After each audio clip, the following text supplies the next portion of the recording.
In the humid summer of 1831, on a sprawling cotton plantation outside Savannah, Georgia, a white mistress named Elizabeth Hargrove gave birth to a child who was not only looked nothing like her wealthy husband, but whose father was the enslaved man she legally owned. The baby's skin was unmistakably brown. The scandal would destroy reputations, fortunes, and lives. Yet the truth was even darker than anyone dared whisper. Elizabeth had planned it.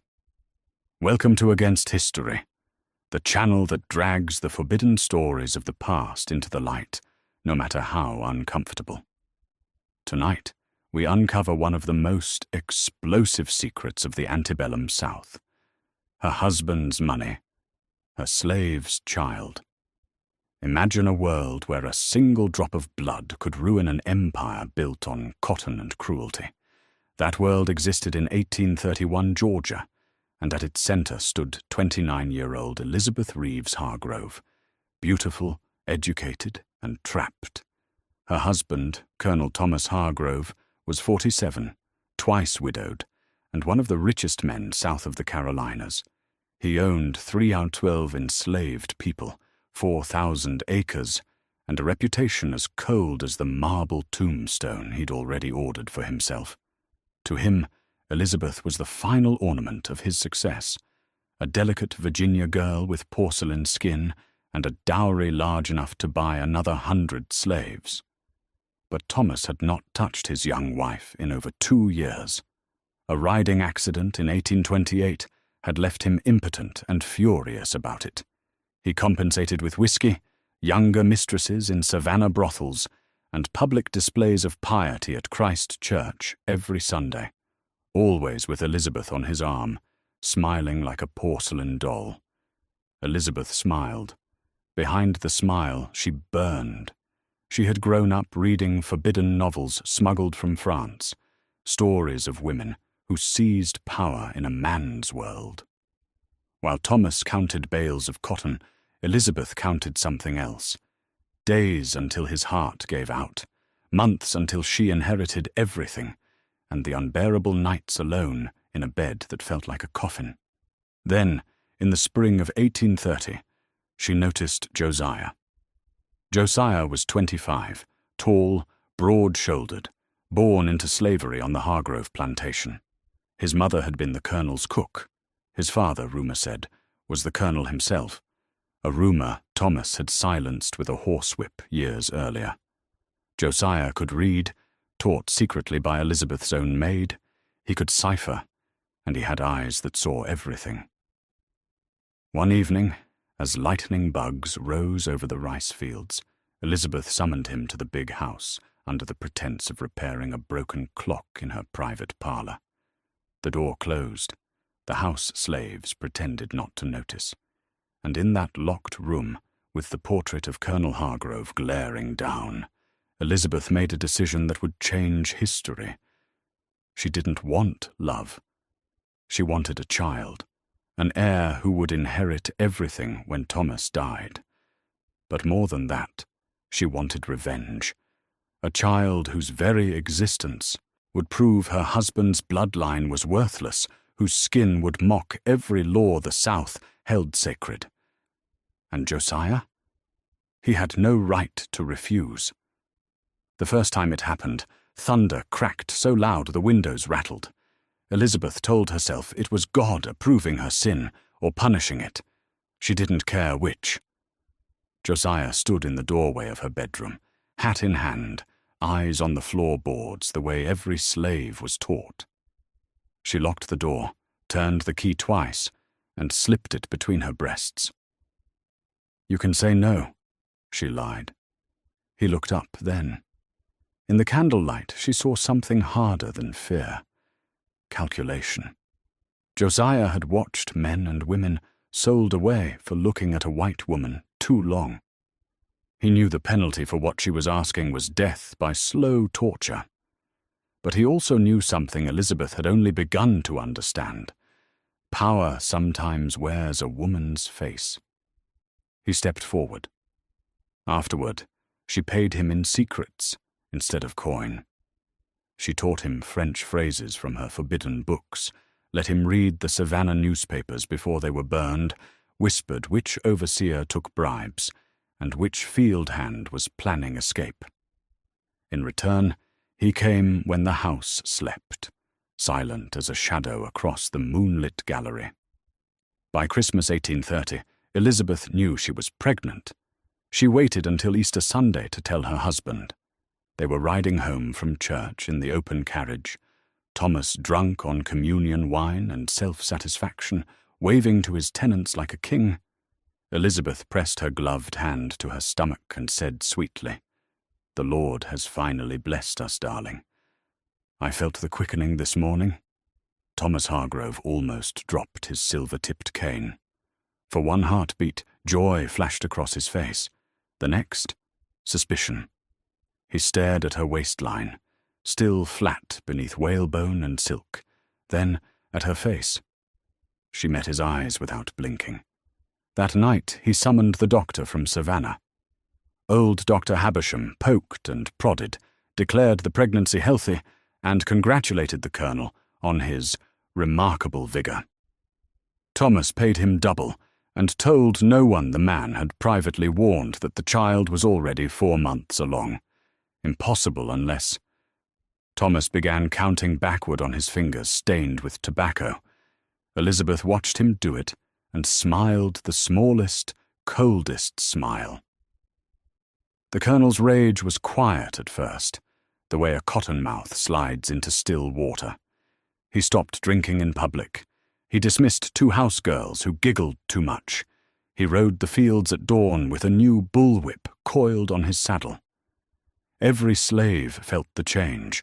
The dogs felt it too, and slunk under the porches. Elizabeth glided through it all like a swan on a pond, hiding churning feet. She ordered new dresses with higher waists from Paris, complained of delicate health, and spent long afternoons on the shaded veranda, reading aloud from the Book of Psalms, just loud enough for the kitchen to hear. Piety was armor. Only Josiah saw the truth. When he brought firewood to her private sitting room, she pressed a folded note into his palm. He suspects. Be invisible. Josiah became a ghost. He worked from starlight to starlight, never lifting his eyes, never answering back when the new overseer, a sadistic Irishman named Cullen, cracked the whip across his shoulders for the crime of breathing too loud. But ghosts still bleed. One July evening, Cullen caught Josiah carrying a bucket of cool well water toward the big house, something only trusted house slaves were allowed to do. Cullen knocked the bucket away and laid the whip across Josiah's back until the shirt hung in ribbons. Elizabeth watched from an upstairs window, fingers white on the sill. She did not scream. She simply turned, walked downstairs, and told her husband the overseer had damaged valuable property. The next morning, Cullen was paid off and sent north on the first coach. No one ever saw him again. Thomas stared at his wife with new eyes. "You've been too soft a heart for this business, my dear," he said. "Perhaps," she answered. "Or perhaps I simply know the price of everything you own."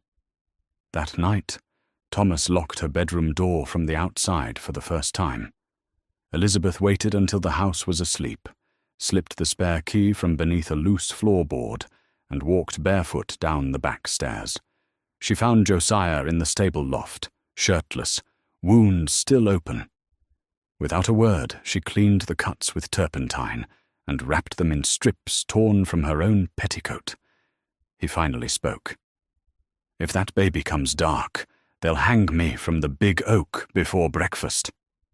She pressed her forehead to his. "Then we make sure the baby comes light enough to lie about." In the sticky heat of August 1831, Elizabeth's belly rose like a full moon under her gowns. Savannah society buzzed with congratulations. Invitations poured in. Teas, music halls, a ball in her honor. She declined them all, claiming fragile health. In truth, she could not risk daylight exposing what candlelight had hidden. She was carrying a child whose skin might betray everything. She turned the plantation into a fortress of secrets. The midwife, a free black woman named Mama Rue, who had delivered half the babies, white and black, in Chatham County, was brought to the big house under cover of night and paid a small fortune in gold coin to live in the attic until the birth. Mama Rue took one look at Elizabeth's swollen breasts and the faint bronze glow beginning to show on her collarbones, and said nothing. But her eyes said plenty. Elizabeth began a campaign of careful lies told with a smile. She ordered crates of expensive French face powder, the kind made with pearl and rice starch, and dusted her neck and arms until she glowed ghostly pale. She drank saffron tea by the gallon, an old Caribbean trick rumoured to lighten a baby's complexion. She even had the house slaves move every mirror that showed her below the waist. She could not bear to see the truth staring back. Colonel Thomas watched it all like a hawk watching a rabbit hole. He started riding to Savannah twice a week, meeting with lawyers in wood-panelled offices that smelled of cigar smoke and fear. Word drifted back on the slave grapevine. The colonel was rewriting his will. If the child was a boy, everything stayed the same. If it was a girl, or if it was defective in any way, the entire estate would go to his nephew in Charleston, a vicious little gambler who had already sold 3 plantations to pay debts. Elizabeth heard the rumour from her maid Delphine and laughed out loud for the first time in months. She sent Josiah another note, slipped inside a hymn book. He thinks he can still win. Let him try. On the night of September 12th, the sky turned the colour of a fresh bruise. A storm roared in from the Atlantic, ripping shingles off the roof and turning the dirt roads to rivers of red mud. Lightning flashed bright enough to read by. Elizabeth's water broke just after midnight. The storm battered the big house like it wanted to tear every secret out of the walls. Elizabeth's screams rose above the thunder, raw and animal, nothing like the soft drawl Savannah ladies expected from her. Mama Rue barked orders at the 2 terrified housegirls aloud upstairs. "Boil more water, tear them sheets, and keep that door locked or I'll skin you both." Downstairs, Colonel Thomas paced the parlour in his dressing gown, pistol on the table, whiskey glass shaking in his hand. Every time lightning flashed, he looked toward the staircase, as if the devil himself might walk down carrying his shame. At 3:17 a.m. the baby came. Mama Rue lifted the child, slick and squalling, into the lamplight. One heartbeat of silence. Then the old woman whispered, "Lord Jesus, have mercy." The boy was brown, unmistakably brown, with Josiah's wide mouth and Elizabeth's pale grey eyes staring out of a face that would never, ever pass for white in Georgia. Elizabeth reached for him anyway. Her arms shook, but her voice was steel. "Give him to me." Mama Rue hesitated only a second before placing the child on Elizabeth's chest. The baby rooted, found milk, and quieted. In that moment, Elizabeth felt something fiercer than fear. Ownership. This child was hers in a way no lawful heir ever could be. She looked up at the midwife. "You will swear on your life," he came out pale and darkened in the air. "Do you understand?" Mama Rue's eyes flicked to the door, then back.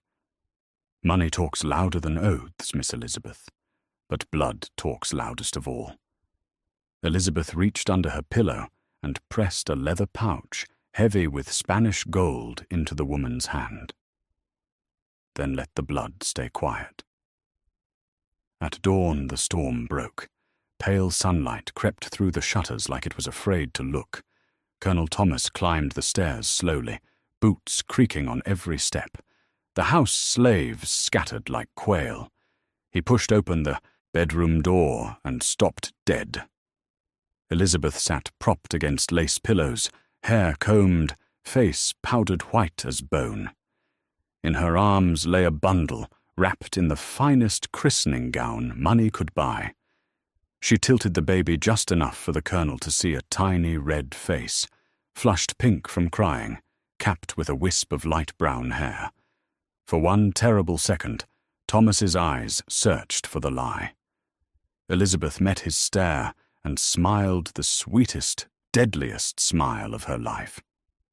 "Meet your son, darling. Thomas Jr. Isn't he perfect?"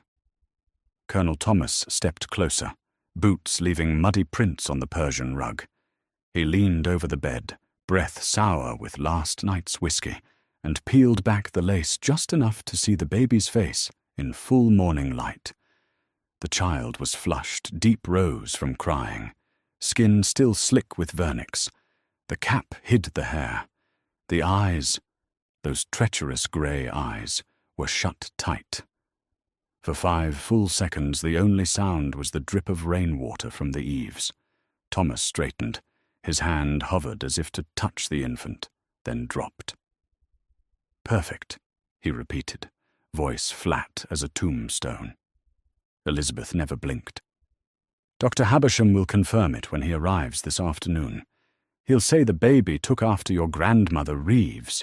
Everyone always said she had Indian blood. Tragic how these things skip generations." The Colonel stared at her so long she felt the old fear crawl up her spine. Then he did something no one expected. He laughed, short, sharp, humourless. "Indian blood," he muttered. "Of course, the Reeves were always a little dark." He turned on his heel and left the room. The door closed with the soft finality of a coffin lid. Mama Rue exhaled like she'd been holding her breath since midnight. "You just lied to the devil and he believed you?" "No," Elizabeth whispered, stroking the baby's cheek with one finger. "I lied to a man who wanted to believe the lie more than the truth." "There's a difference." The plantation exhaled with her. Word spread faster than wildfire in dry grass. Mistress Dunn had a fine, healthy boy, pale as any white child, praise Jesus. House slaves carried the news to the quarters. Field hands heard it at noon break. By supper time, every soul on 4,000 acres knew the baby had come out right. Only 3 people knew better: Elizabeth, Mama Rue, and Josiah.